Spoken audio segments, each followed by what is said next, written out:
नमस्कार दोस्तों, GK study with Rakesh में आपका हार्दिक स्वागत है। और भी दोस्तों कैसे हैं? आशा करता हूं सभी अच्छे होंगे। दोस्तों हम लास्ट वीडियो लेक्चर में राजस्थान की कला एवं संस्कृति के तहत राजस्थान की चित्रकला पढ़ रहे थे और चित्रकला में हमने देखा था कि Mewar school of the paintings तो हमने पूर्ण कर लिया था। Marwar school of the paintings के अंतर्गत हमने जैसलमेर शैली, नागौर शैली और जोधपुर शैली, जिसे आप मारवाड़ शैली भी कह सकते हैं, वह पूर्णतः कंप्लीट कर ली थी दोस्तों। तो दोस्तों मारवाड़ शैली में प्रमुख दो शैलियां और बच जाती है और दोनों की दोनों ही एग्जाम के दृष्टिकोण से बहुत ही महत्वपूर्ण है। यानी एक बार अगर Marwar school of the paintings देखें हम, तो Marwar school of the paintings के अंतर्गत कुल 5 शैलियां आती है दोस्तों। 5 शैलियों में सबसे पहली शैली हमने जैसे जैसलमेर पढ़ी थी। जैसलमेर के अलावा दोस्तों हमने नागौर भी पढ़ लिया था। नागौर के अलावा दोस्तों हमने Marwar school of the paintings भी पढ़ लिया था। यानी ये दो, अब बची दो कौन सी? तो एक दोस्तों सबसे महत्वपूर्ण शैलियों में से अगर बात करें तो बीकानेर शैली। और एग्जाम के दृष्टिकोण से ये दोनों ही शैली दोस्तों, यानी मैंने पहले दिन ही कह दिया था कि बीकानेर शैली की ऐसी, मारवाड़ शैली की ऐसी कोई भी उप शैली नहीं है जो एग्जाम के दृष्टिकोण से महत्वपूर्ण नहीं है। यानी अगर नागौर को एकमात्र छोड़ दिया जाए तो एग्जाम में, हर दूसरे एग्जाम में इनमें से प्रश्न छपता रहता है दोस्तों। तो आइए दोस्तों हेडिंग डाल दीजिए बीकानेर शैली दोस्तों। यानी आज हम जिस शैली के बारे में पढ़ेंगे उस शैली का नाम है बीकानेर शैली। दोस्तों लास्ट वीडियो लेक्चर में किसी ने कमेंट किया था कि थोड़ा वॉल्यूम इंक्रीज कीजिए बीकानेर शैली। तो दोस्तों वॉल्यूम आप अगर ईयरफोन लगाकर देखते हैं, यानी अपने हेडफोन का इस्तेमाल करते हैं, तो वॉल्यूम मुझे नहीं लगता कि वॉल्यूम कम आती होगी, लेकिन फिर भी कोई शंका थी तो दोस्तों मैंने आज इस वीडियो लेक्चर में यानी वॉल्यूम से संबंधित जो भी परेशानी आ रही थी उसको दूर करने का प्रयास किया है। तो आप कमेंट बॉक्स में कमेंट करके जरूर बताना दोस्तों कि आज आपकी यानी वीडियो की वॉल्यूम कैसी रही।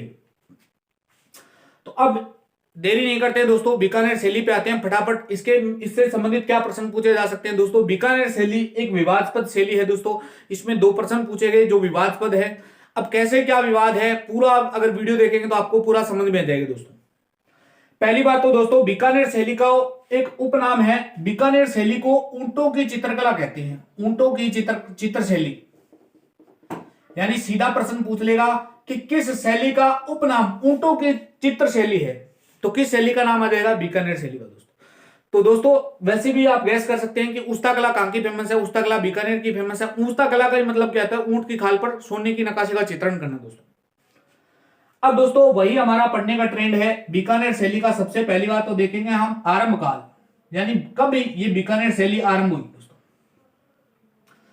उसके बाद में हम देखेंगे दोस्तों इसका स्वर्ण काल। स्वर्ण काल के बाद में यहां का प्रमुख रंग, यहां के प्रमुख पक्षी, यानी किस पक्षी का सर्वाधिक, पक्षी के अलावा हम देखेंगे वृक्ष के अलावा दोस्तों हम देख लेंगे मुगल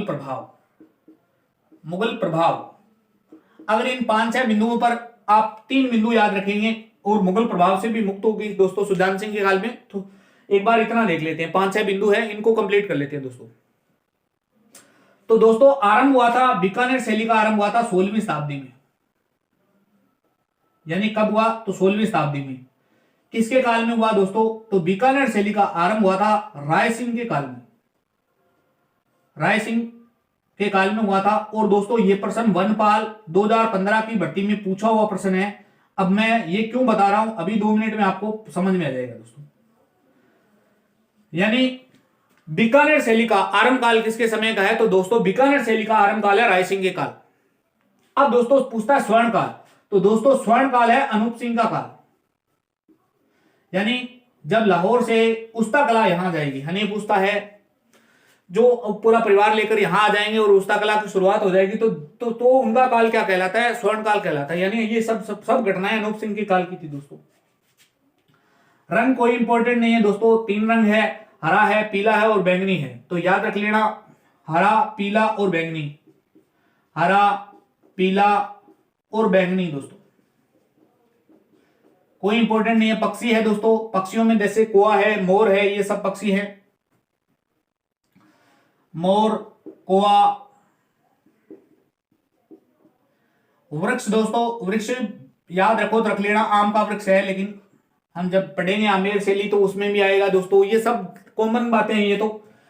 लेकिन मुगल प्रभाव दोस्तों, बस विवादास्पद बिंदु यही है दोस्तों। मुगल प्रभाव कब आया था? तो बीकानेर का वह कौन प्रथम शासक था जिसने मुगलों की अधीनता स्वीकार कर ली थी दोस्तों?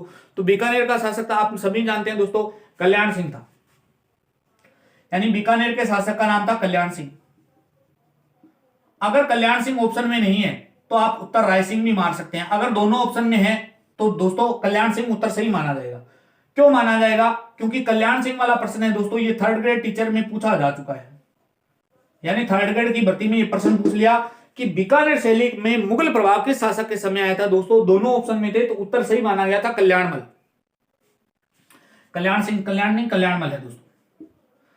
अब दोस्तों विवाद क्या है? 1544 से लेकर इनका है 74 काल तक, इनका है 1574 से लेकर 1614 तक। काल छोड़िए आप दोस्तों, विवादास्पद बिंदु क्या है वो समझा देता हूं दोस्तों।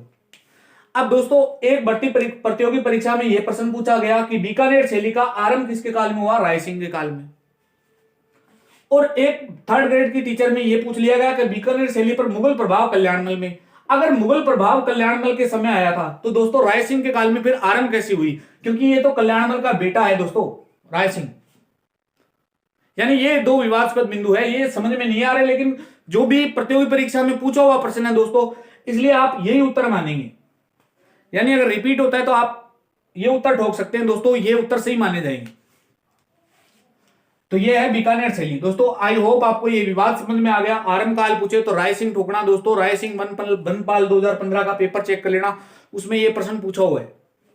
स्वर्ण काल, अनूप सिंह का काल। रंग पूछे तो हरा पीला बैंगनी, पक्षी पूछे तो मोर कौवा, वृक्ष पूछे तो आम, मुगल प्रभाव कल्याणमल पूछेगा दोस्तों, कल्याणमल नगर नहीं है तो उत्तर उसका बेटा आएगा राय सिंह। अब बात करते हैं दोस्तों आगे की। आशा करता हूं आपको यहां तक समझ में आ गया होगा।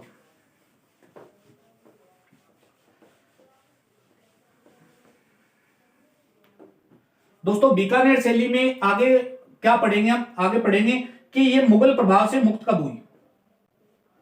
मुगल प्रभाव से मुक्त, तो मुगल प्रभाव से कब मुक्त हुई आपको ये ध्यान रखना है दोस्तों। और बीकानेर शैली की प्रमुख विषय वस्तु क्या है दोस्तों? एग्जाम के दृष्टिकोण से यह बात बहुत महत्वपूर्ण है।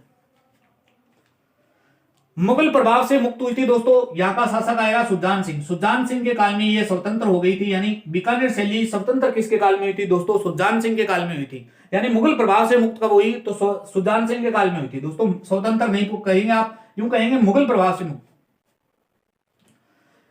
इसकी प्रमुख विषय वस्तु है दोस्तों, इसकी प्रमुख विषय वस्तु है दो।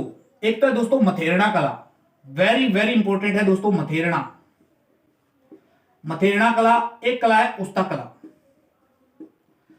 यानी एक कला का नाम क्या है? तो मथेरना कला है, एक कला का नाम है उस्ता कला। अब दोस्तों मथेरना कला की डेफिनेशन क्या है हमें यह भी पता होना चाहिए। तो किसी भी धार्मिक है, यानी धार्मिक या पुरानी कथाओं का जो भी चित्रण किया जाता है वो मथेरना कला कहलाती है दोस्तों। उस्ता कला क्या होती है? तो ऊंट की खाल या बाल पर सोने की नक्काशी क्या कहलाती है दोस्तों? तो वो उस्ता कला कहलाती है। तो पहली बात मथेरना कला की डेफिनेशन लिख देते हैं दोस्तों। तो मथेरना कला की धार्मिक स्थलों पर, धार्मिक स्थलों पर धार्मिक या पौराणिक, धार्मिक या पौराणिक, पौराणिक धार्मिक स्थलों पर धार्मिक या पौराणिक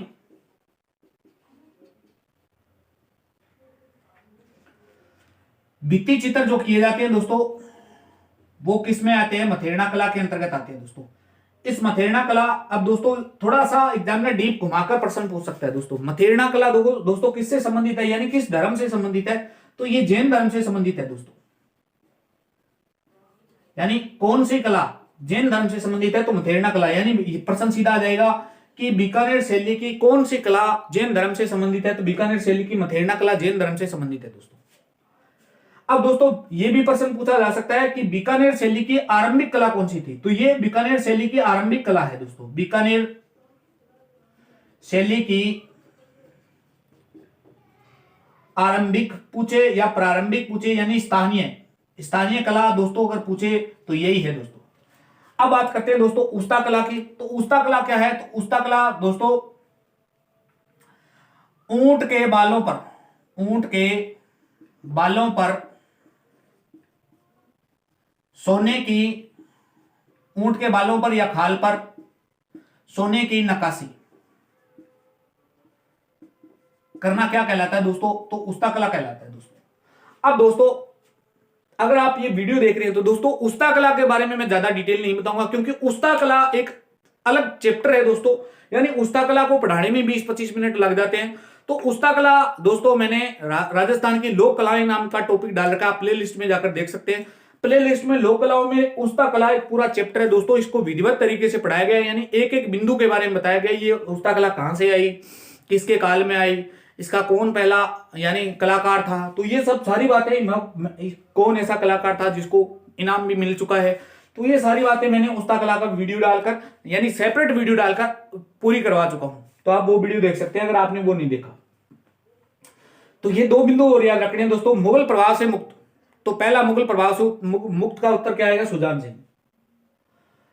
प्रमुख विषय वस्तु, तो मथेरना कला। मथेरना कला क्या होती है दोस्तों? तो मथेरना कला के बारे में आप यूं कह सकते हैं कि धार्मिक स्थलों पर धार्मिक या पौराणिक भित्ति चित्र क्या कहलाते हैं? मथेरना कला कहलाती है। मथेरना कला किस धर्म से संबंधित है?